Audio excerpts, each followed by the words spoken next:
Coming up, the man booted after refusing to travel on planes. I was still in Papua New Guinea when I was already supposed to be back in Germany. We'll chat with the researcher who's making climate headlines. Wow, I mean, I don't think that I've done anything so bad to deserve to be fired. An ambitious plan is penned to protect the world's remaining river dolphins after scores are found dead in the Amazon basin. The biggest one, the largest temperature record by now, was 41 Celsius degree, which is very hot to a river system.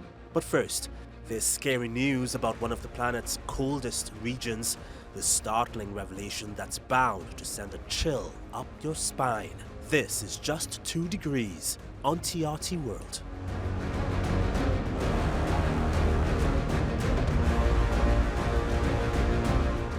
When it comes to calls to save the environment and turn the tide on global warming, the loss of one of the world's most critical ecosystems comes to mind, Antarctica.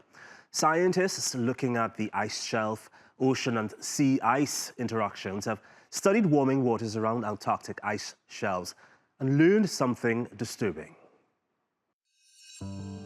The Antarctic, with its precious masses of ice reflecting some of the sun's rays away from the Earth, keeps temperatures on this planet livable. But massive parts of it are headed for collapse. I think it's unavoidable that some of this area is lost. It's unavoidable that the problem gets worse. Antarctic researchers studied how much melting could still be prevented by reducing greenhouse gas emissions.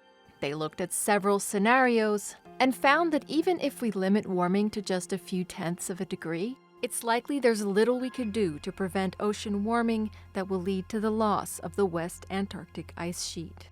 A lot of my colleagues have been studying this part of the ice sheet for a long time from a lot of different angles, and it's pretty bad news all around. So I think we all sort of had the feeling that it perhaps couldn't be saved, or a lot of it couldn't be saved.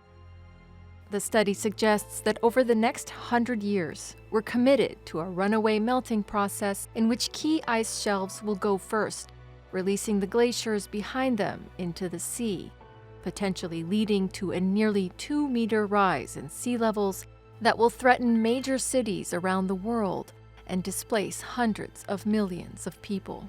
That's including the Thwaites ice shelf, and is why it's nicknamed the Doomsday Glacier. As inevitable as it is, this process will play out slowly over the next few hundred years. I definitely don't want people to read this study and say, oh, there isn't any hope, we should just give up. Because the West Antarctic, it's not the whole world. There's so many other impacts of climate change that we probably still can avoid, even if this isn't one of them. Sarah Balter, Just 2 Degrees. Antarctica's collapse is just one of the many reasons why Extinction Rebellion activists are fighting to raise awareness. They staged a protest in Rome denouncing the, quote, lies and contradictions of the Italian government. Well, dressed in Pinocchio costumes, they blocked the entrance to Rome's Transport Ministry building in protest against the $12 billion allocated by the government to build a bridge over the Strait of Messina, which environmentalists say will aggravate the eco-climatic crisis instead of addressing it. It'll be the first bridge to be built in Italy since the Second World War. La prima richiesta di XR, la seconda richiesta è quella di agire ora e la terza richiesta è quella di decidere insieme, basta con questi lobby, queste industrie del fossile che ci comandano. Agire ora può salvare il nostro futuro, cita il titolo del comunicato stampa italiano ufficiale dell'IPCC. Serve una rapida riduzione delle emissioni di gas serra già in questo decennio. Ogni vita non debbano affrontare le devastazioni che già adesso stiamo vivendo.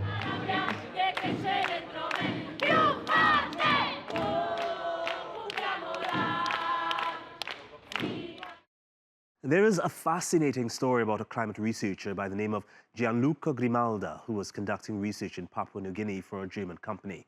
Because he refused to hop a plane to return to work, it cost him his job. We tracked him down to get the full story. I've been researching on social adaptation to climate change for about 6 months. I traveled to 30 places, some of them coastal, some of them up to the mountains, to see whether exposure to climate change make people and societies more or less willing to help each other or not. And what did you find as you were researching that?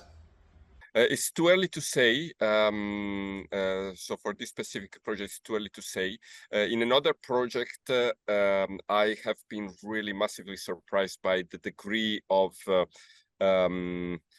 unwillingness of the people to insure against the risks. So what I do is called experimental economics. So we give people little money with which they make choices. And it was really, really outstanding how little insurance against risks people wanted to have. So that's not very optimistic in terms of climate adaptation. Interesting. I still look forward to seeing the results of your findings. Okay, so tell us who your employer is and how did this entire situation unfold where you lost your job? Yes, my ex-employer is the Kiel Institute for the World Economy, based in northern Germany, and I've been working for them for the last 10 years, and we have this agreement such that I would slow travel back and forth to all my research locations, and this has never been a problem for my employer. Actually, in the past, in 2019, they even showcased my slow travel to Tokyo, where there was quite an important conference for my center. So what happened this year was that my fieldwork suffered a massive delay of 7 weeks because of a lot of adversity, a lot of things that really went against my schedule that were outside my responsibility. So I thought that I would have an extension granted for the fieldwork, for the permission that I had, and I kept informed my immediate supervisor, but the president and the executive officer didn't like it. And so when they realized that I was 7 weeks late, I was still in Papua New Guinea when I was already supposed to be back in Germany. They told me, okay, you've run out of your time. You have to come back. And of course, the quickest way that you can come back is by plane. So you have to be back in 5 days, otherwise you'll be fired. So that was their stance. And I thought, wow, I mean, I don't think that I've done anything so bad to deserve to be fired. I mean, if anything, I just wanted my research to be as good as possible. So I tried to, propose something alternative. I said, okay, I'm going to go back with unpaid leave. There is nothing I must do in Kiel that I cannot do while traveling, because really I have no teaching, I have no major meetings I should attend. So their request was, in my view, completely unacceptable. And they stood by it, and so I said, okay, if you want to fire me, and that is what I said. So I get the impression that you have reservations against using planes to travel. When did you start feeling that way about air travel? It was about 13 years ago. I started slow traveling to conferences in East Asia. It was when I acquired some basic knowledge about the climate breakdown that we were going to experience. And I think now that we are literally looking ecosystem collapsing in front of our eyes on a daily basis, I think that it's even more important, to just stick with your ideas. So that's why I decided to say no to this request, even if that would cost me my job. Of course, many people told me that I'm crazy. I mean, probably I'm partly crazy, but I thought, if I don't take this opportunity to stick with my principles, and also to, sound an alarm as strongly as I can in front of the whole world. I mean, I would have never imagined that my story would have really been on the newspaper of all countries in the world. So I thought this is really an opportunity to say, look, in the situation we are now, the really insane thing is to get on with the business as usual. So to assume that we can carry on with, these net zero by 2050, which is the standard policy by the European Union. But 2050 is too late. We are going to go over the 1.5 degree increase in temperature in 10 years. So I thought, this is the occasion that you have to really launch the alarm as loudly as possible, and this is what I've done. You just mentioned slow traveling.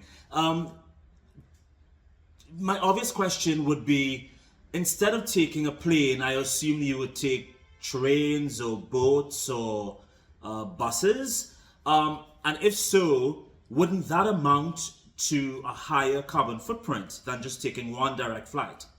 No, actually, it doesn't. Many people find it surprising, but really catching a plane, airplanes are, of course, they are wonderful technological innovations, but they are really the fastest way to burn fossil fuels. And it's just physics, because you have to put a very, very big object 12 kilometers up in the air. So that is bound to consume a lot of energy.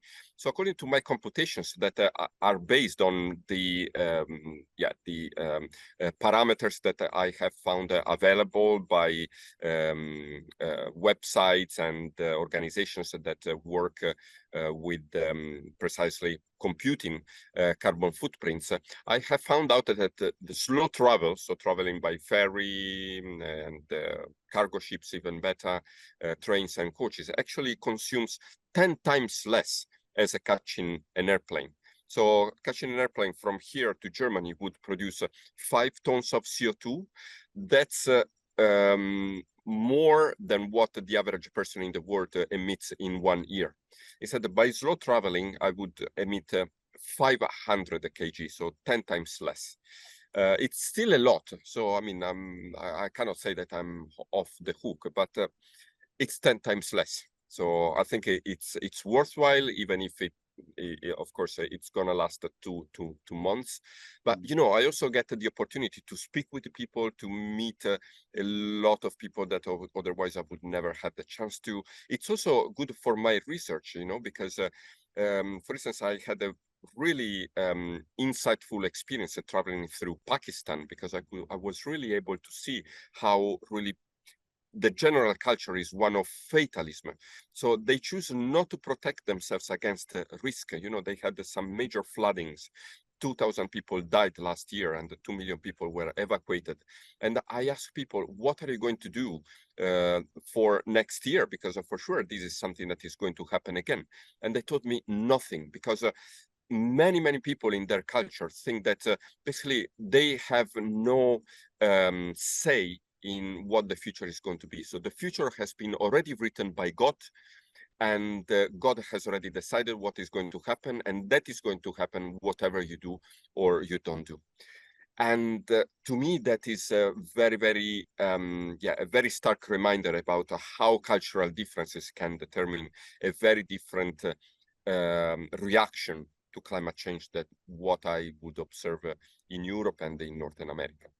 Let's look a bit closer at the concept of slow travel. As Gianluca mentioned, air travel is back to pre-pandemic levels of carbon emissions, which were more than 900 million tons in 2019, according to aviation analytics firms. And these levels could triple by 2050. But now there's an increasing focus on air travel alternatives to reduce our individual carbon footprints. Who's more responsible for carbon emissions? Everyday individuals? Companies? We know the richest 10% of the global population produces more than half of CO2 emissions worldwide, and 90 companies are responsible for 63%. Despite this, more and more average earners are reassessing how they contribute via travel, by choosing alternatives that are more sustainable and environmentally friendly. It's called slow travel, or choosing alternative routes that can reduce one's carbon footprint by thousands of tons of CO2. Let's take a look at what adopting slower travel practices could mean in specific travel scenarios. According to the German nonprofit Atmosphere, one trip flying from London to Rome carries a carbon footprint of 234 kilograms of CO2 per passenger, more than the average annual carbon emissions of 17 countries, including Burundi and Paraguay. And experts suggest our carbon footprint doubles thanks to other greenhouse gases released into the upper atmosphere, like water vapor and nitrogen oxides. It triples for business class over economy, where fewer people make a bigger impact. But a plane is not always the fastest or cheapest option. High-speed train lines have been shown to be 80% faster, and train travel has 1/10 the emissions of flying. If all trips under 500 kilometers were taken by rail, this would replace more than 2% of all air travel and more than 5% in Europe. With this in mind, major holiday and tour operator Tourism Union International began offering sleeper train trips as a substitute for 6 short-haul European routes. A higher emission reduction could be achieved if mixed-mode trips made up of rail and air were more widely adopted. Traveling from Stockholm to London, for example, one's carbon footprint could be reduced by approximately 30% by taking a train to Copenhagen and then flying to London. And most consumers appear to be on board. When asked about their commitments for 2020 to mitigate the climate crisis, 69% of respondents in the United States and 75% in Europe said they will fly less. Mikhail Malik, Just 2 Degrees. The drought-stricken Mississippi River may get some much-needed rain, according to AccuWeather meteorologists. River levels fell to historic lows due to exceptional drought conditions across large swathes of the central U.S. This year has been the hottest on record for Mississippi. Water levels at the gauge were near zero in September, and as the level drops, the threat of saltwater intrusion is growing in Louisiana as ocean water pushes north into drinking water systems.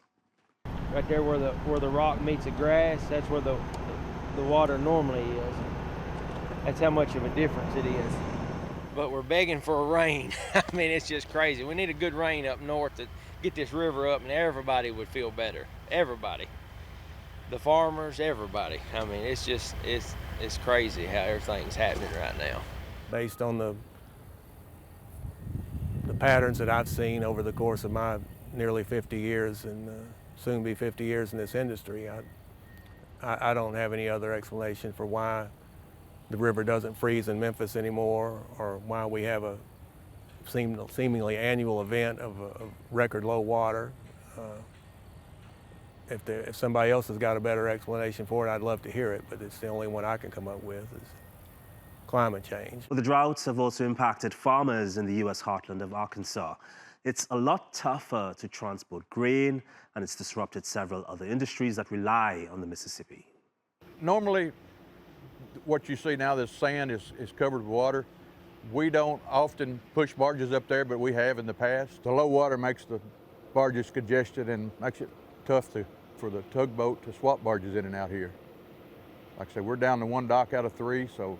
When you have 2 record years like this in a row, it definitely makes you wonder where you're headed. It's not just the Mississippi River, though. You know, we've got all our waterways are drying up.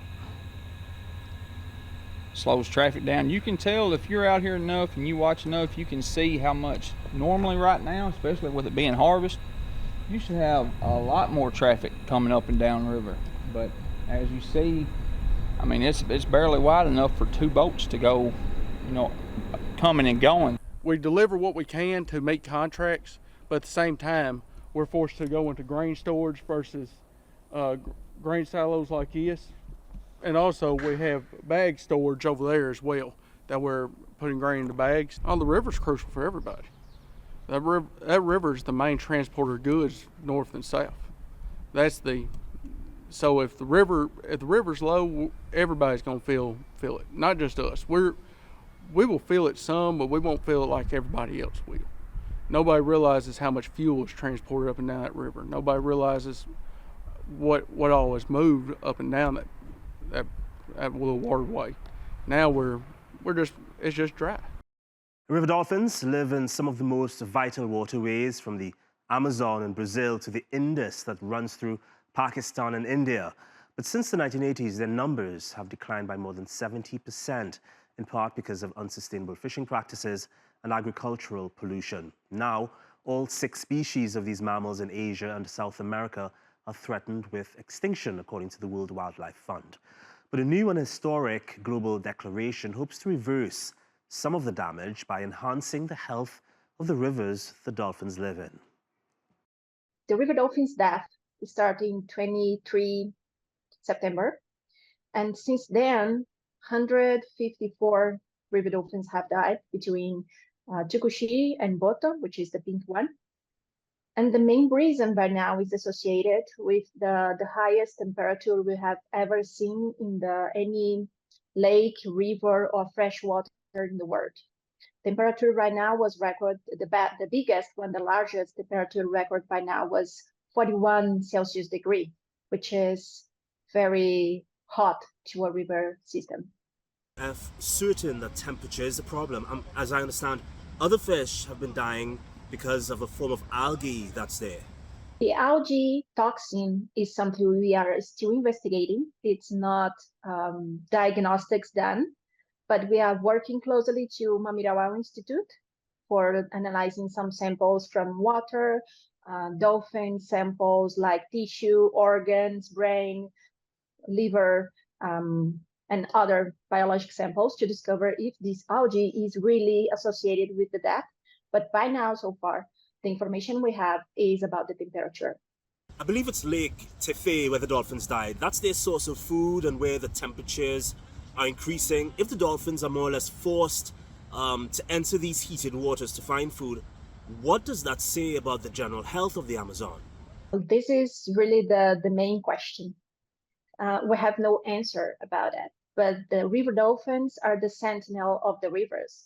And then when they start to be dying or suffering with this increasing temperature or water contamination or any other issue, we don't know what it is, it means that the entire river system is suffering, and other species as well, like pirarucu, the main the main large fish fishing by riverine people to sell and an economy source, the turtles, other fish species, the manatees, and a lot of the species living in the rivers are affected by this unbalanced world we are creating with such consummation of the natural resources.